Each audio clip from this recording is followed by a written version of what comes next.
Programımız kaldığımız yerden devam ediyor. Şu anki konuğumuz psikoterapist, doktor öğretim üyesi Özge Öner. Özge Hanım hoş geldiniz. Hoş bulduk, merhaba. Nasılsınız? Teşekkür ederim, iyiyim. Sizler nasılsınız? Çok teşekkür ederiz, sağ olun. Şimdi insanlar üzüntülü bir durumla karşılaştıklarında otomatik olarak yas tutuyorlar. Nedir bu yas tutmak? Yasın anlamı nedir? Bir psikoterapist gözünden yas konusunda neler söylemek istersiniz? Dediniz ki üzüntülü bir olay yaşadıklarında ya da bir kayıp yaşadıklarında yas tutuyorlar. Aslında herkesin yas tuttuğunu söyleyemeyiz. Yas tutmak çok güzel bir şeydir. Kaybedilen kişinin ardından bu bazen ölüm olabilir, bazen hastalık olabilir, bazen yer değiştirme olabilir, yaşadığınız yeri değiştirebilirsiniz, bazen bir arkadaşınızı kaybedebilirsiniz, bazen sevgiliden ya da eşten ayrılabilirsiniz. Bunların hepsi aslında hayatımızda kayıp süreci adı altında anılıyor ve inceleniyor bizim camiada.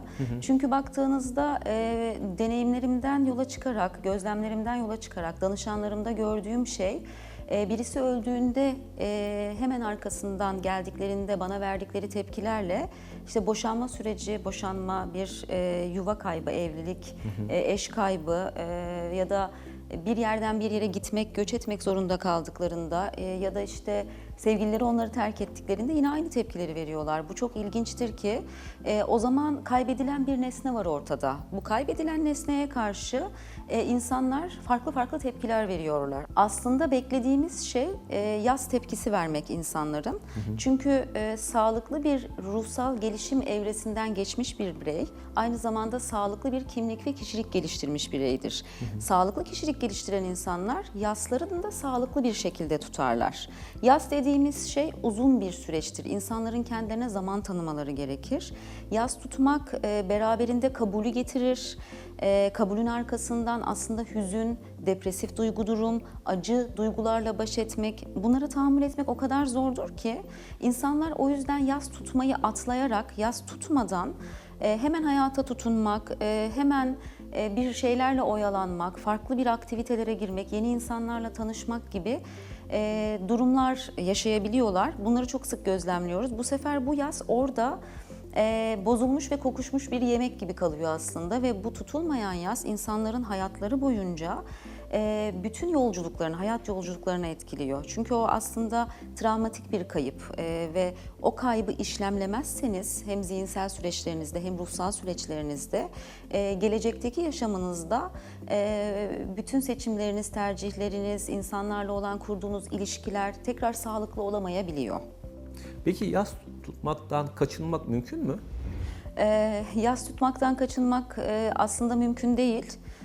Ama insanlar yas tutamadıklarını öncelikle fark etmeleri gerekiyor. Eğer bir kayıp varsa bunu inkara gitmek doğal insan psikolojisinin yapmış olduğu bir şey. İnkara gidip hemen oradan kaçmaya çalışıyoruz. Eğer kaçarlarsa, farkında olmazlarsa ve oradan uzaklaşırlarsa evet yas tutmaktan kaçarlar. Ama yas orada yaşanmak ve tamamlanmak üzere mutlaka bizi bekleyecek. Ama 5 yıl sonra, ama 10 yıl sonra, ama İşte belli bir süreden sonra en ufak bir stresle karşılaştığımızda ya da yeni bir kayıpla karşılaştığımızda tekrar o en eski sürece geri dönmüş olacağız. Tutmadığımız yasımıza geri dönmüş olacağız.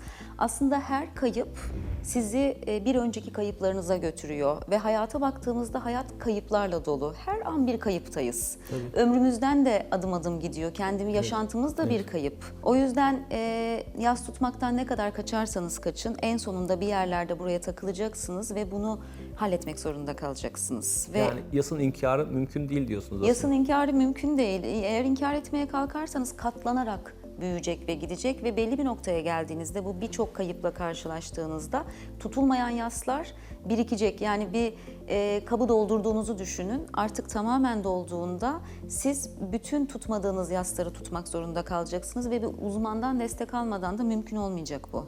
Peki bazı kişiler özellikle bu kayıplardan sonra bu gerek ilişkiden ayrıldığında, gerek en yakınını kaybettiğinde ya da işiyle ilgili bir takım sıkıntılar yaşadığında öyle bir yasa giriyor ki normal bir yas süreci değil, ölüme doğru gidiyor. Yani kendisi de ölmek istiyor. Kendisini de artık bu dünyada yok olarak kabul ediyor. Bu konuda ne düşünüyorsunuz? Çok doğru söylüyorsunuz. Burada insanlar aslında içlerinde, yani kayıp dediğimiz şey dışsal bir nesnenin kaybı. Yani dış gerçeklikte yok artık o, burada değil. Öldü ya da başka bir yerde ya da gelmeyecek. Ama içimizde hala o kişiyle kurduğumuz ilişki devam ediyor. Biz psikoterapilerde genellikle insanların içlerinde sürdürmüş oldukları, zihinlerinde sürdürmüş oldukları bu ilişkilere müdahale ediyoruz ve oradaki bağları kopartmaya çalışıyoruz aslında. Kayıplardan sonra kaybın arkasında kalanların verdiği tepkiler intihara kadar giden tepkileri oluşturuyor. İnsanlar intihar da ediyorlar. Çünkü o acıya dayanmak gerçekten çok zor Fatih Bey. Orada kalabilmek, o acıyı sindirebilmek, o yokluğa tahammül edebilmek sağlam bir bünye gerektiriyor aslında. Bunu yapamayan insanlar intihara kadar gidebiliyorlar. Peki yas tutmanın faydası nedir? Yas tutmanın faydası, programın başında da söylediğim gibi, kayıp bizim hayatımızın gerçeği. Biz hayattan, yaşamdan her zaman keyif alıyoruz. Yeni doğumlar bizi hep sevindiriyor ama gidişler, bitişler ve ölümler aslında sonları bize anımsatıyor. Her şeyden önce yas tutmak demek sonlu bir varlık olduğumuzu kabul etmek anlamına geliyor. Yas tutabilen bir birey her şeyin bir sonunun olduğunu, sonlu bireyler, sonu olan, ölümü kabul edebilen bireyler olduğumuzu gösteriyor. Bugün eğer sağlıklı yas tutamazsak, ölümü inkar edersek bilinç dışı ya da bilinçli bir şekilde ileride bireylerin yaşları ilerledikçe daha nereye kadar gideceğiz, işte yolun sonuna geldik dediklerinde bir takım bedensel semptomlar, yani hani kolu bacağı tutuluyor, mide bulantıları yaşıyor, kalp krizi geçirecekmiş gibi sanıyor, gidiyor acil ama hiçbir şey yok, panik atak benzeri belirtilerden bahsediyorum aslında. Bu tarz yakınmaları görüyoruz biz orta yaş üstü insanlarda. Bunun altına baktığımızda, derine inildiğinde temelde ciddi bir ölüm korkusuyla karşılaşıyoruz. Bu insanlar baktığınızda ölümü kabul edememiş insanlar. Ölümü kabul edemeyen bir birey aynı zamanda yas da tutamayan bireydir. Yas tutamaz. Şimdi toplumda ölümle ilgili ya da işle ilgili yasları az çok anlayabiliyoruz. Bunlar aslında halkın bir anlamda kabul ettiği şeyler. Ama ikili ilişkilerde özellikle ayrılık acısı, yani eşini kaybetme, boşanma süreci, yani bu çok daha aktif ve çok daha yaşanılır durumda. Şimdi mesela genç bir bireyi düşünün. Bir anda sevgilisinden ayrılıyor, arkasından ciddi bir depresyon, bir yas süreci aslında. Bu tip kişilere nasıl bir destek verilmesi gerekiyor? Zaten benim bu konuya eğilmem aslında kayıp ve yas dediğimizde akla hemen ölüm geliyor. Ama baktığımda bunca yıllık deneyimlerim, tecrübelerim, karşılaştığım yüzlerce insanda gördüğüm bir şey var. Gerçekten insanlar desteğe ne zaman başvuruyorlar, bize ne zaman geliyorlar? Genellikle ayrılıklar, kayıplar yaşadıklarında ve o acıya dayanamadıklarında geliyorlar. Yani ilişki problemleriyle geliyorlar aslında. Ayrılık acısı. Hani ayrılık acısı ölüm acısıyla eşdeğer zaten. Birebir eşit baktığınız zaman. Kesinlikle orada büyük bir benzerlik var. Ben şimdi kayıp ve yas benim uzmanlık alanım diye çıkıyorum aslında. Bununla ilgilenirken yası kabul ettirmeye çalışırken insanlara, sağlıklı yas tutmaları için destek olmaya çalışırken birden bakıyorum ki ayrılık acısı çekenlere de aynı prosedürü uyguladığımda işe yarıyor. Yani birisi öldü ve dayanamıyorum, işte çocuğunu kaybedenler, çok genç yaşta kayıplar verenler, özellikle bize başvuran ve dayanamıyorum diyen kesim bu. Bu kadar ağır bir kayıpla ben sevgilimden ayrıldım, nefes alamıyorum ve ölüyorum.